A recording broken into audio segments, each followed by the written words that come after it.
बात है। राधोगढ़ गांव के पास एक नदी बहती थी। खेती के साथ साथ पीने के लिए भी उसी नदी का पानी इस्तेमाल होता था। उस नदी में एक चुड़ैल रहती थी। वो कुछ दिनों से लोगों को पानी नहीं भरने देती थी और बहुत परेशान करती। एक दिन, ए कमला, तूने मेरी चोटी क्यों खींची? पगला गई है क्या विमला? मैं भला तेरी चोटी क्यों खींचूंगी? झूठ मत बोल, यहाँ हम दो ही तो हैं।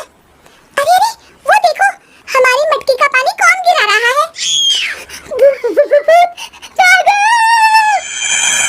रास्ते में उन्हें भुवन मिला, जो बैलों को पानी पिलाने नदी लेकर जा रहा था। क्या हुआ? इस तरह क्यों भाग रही हो जैसे भूत पीछे पड़ गया हो? हाँ दादा, भूती है नदी पर, सच में। भक, मैं ही मिला चुहल करने के लिए। दरन हो गई जिन्नैया मैं कैसी करूं। अरे क्या हुआ, ये बैल पानी क्यों नहीं पी रहे हैं? और मेरी धोती कौन खींच रहा है? कहीं भागो रे! इसी तरह एक दिन रामू वहाँ से जा रहा था। उसने देखा बीच धारा में एक औरत बड़े आराम से बैठी हुई है। ए, तुम वहाँ क्यों बैठी हो? अरे बाहर आ जाओ, मरना है क्या? उसने पलटकर आदमी की तरफ देखा और फिर जोर से हंसी। तुझे मारना है, कहकर हाथ बढ़ाना शुरू किया। वो तेजी से गिरते पड़ते गांव की तरफ भागा और गांव आकर लोगों को बताया। हाँ, उस दिन मेरे बैलों को पानी भी नहीं पीने दिया उस चुड़ैल ने। हमारी मटकी का पानी गिरा दिया था। लगता है हमें ये गांव छोड़ना ही होगा। बिल्कुल सच कहा भुवन, मेरा भी यही मन है। गांव के सब लोगों ने गांव छोड़ने का निश्चय कर लिया। भुवन बेटा, हो गई तैयारी? हाँ काका, हो ही गई समझो। मुझे लगता है क्यों ना हम मुखिया जी के पास चले। हाँ, शायद कोई उपाय निकले। काका, मुखिया जी कोई ओझा तो नहीं? मुझे लगता है हमें हनुमान मंदिर के पुजारी के पास चलना चाहिए। बात तो तुम्हारी भी सही है। सारे गांव वाले पुजारी जी के पास गए। कहो, कैसे आना हुआ? हाँ पंडित जी, हम नदी वाली चुड़ैल के आतंक से परेशान हैं। आए दिन उसका आतंक बढ़ता ही जा रहा है।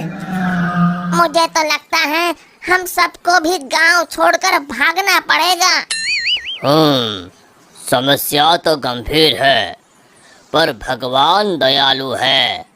अवश्य ही कोई उपाय मिल जाएगा। आप ही बताइए, क्या करना होगा? हमें एक हवन करना होगा। जैसे ही उस हवन का पवित्र धुआं उसे लगेगा, वो श्राप मुक्त हो जाएगी। पर चुड़ैल को हवन कुंड तक लाना असंभव है। असंभव में ही संभव छुपा है भुवन। तो हवन किया जाए। कल हस्त नक्षत्र है, कल ही ठीक रहेगा। ठीक है पंडित जी। आप लोग इस सामग्री की व्यवस्था कर लीजिए। मैं ब्रह्म मुहूर्त में वहाँ पहुँच जाऊंगा। हम सब भी पहुँच जाएंगे।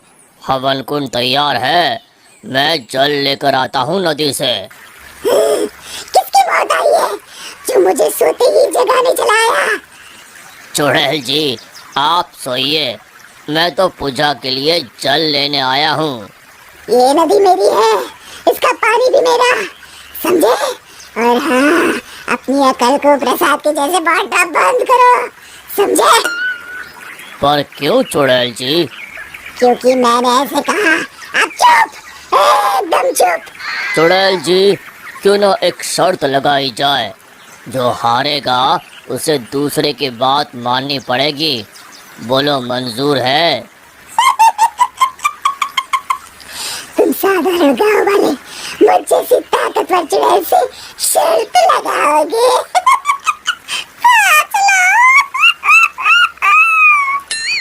चुड़ैल जी, पहले शर्त सुन तो लो। जितना तो मुझे ही है, फिर भी बता ही दो। अभी हम यहाँ नदी पर हवन पूजन कर रहे हैं, आपको उसमें आना होगा। उसके बाद हम सब गांव छोड़कर चले जाएंगे। और नहीं आई तो ऐसे ही रोज तुम्हारी नींद में खलल डालेंगे। ठीक है, पर मेरी एक शर्त है, मुझे कोई मंत्र सुनाई नहीं देना चाहिए। मैं पूजा में भाग नहीं लूंगी। ठीक है चुड़ैल जी, आप बस वहाँ बैठिएगा। चलो। गांव वाले चुड़ैल को देखकर डर गए, पर पुजारी जी ने इशारा किया तो वो शांत होकर बैठ गए। जैसे ही पंडित जी ने आखिरी आहुति आग में डाली और धुआं चुड़ैल की तरफ गया, वो जलने लगी और जोर जोर से चीखने लगी।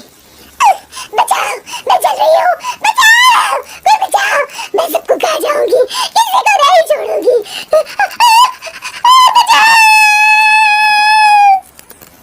धीरे धीरे उसकी आवाज शांत हो गई।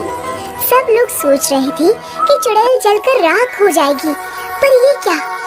उस डरावनी चुड़ैल की जगह पर एक खूबसूरत परी खड़ी थी। वो मुस्कुराते हुए बोली, मैं एक परी हूँ। एक शाप के कारण मुझे चुड़ैल बनना पड़ा। आज आपके कारण मैं शाप मुक्त हो गई हूँ। अब मैं परी लोग जाऊंगी। उससे पहले एक वरदान देना चाहती हूँ। मांगो, क्या मांगते हो? अगर कुछ देना है तो ऐसा वरदान दो कि इस नदी का पानी कभी न सूखे। तथास्तु कहकर परी उड़ गई। फिर सब खुशी खुशी रहने लगे। शिक्षा, समस्या की जड़ तक पहुंचे बिना हार नहीं मानना चाहिए।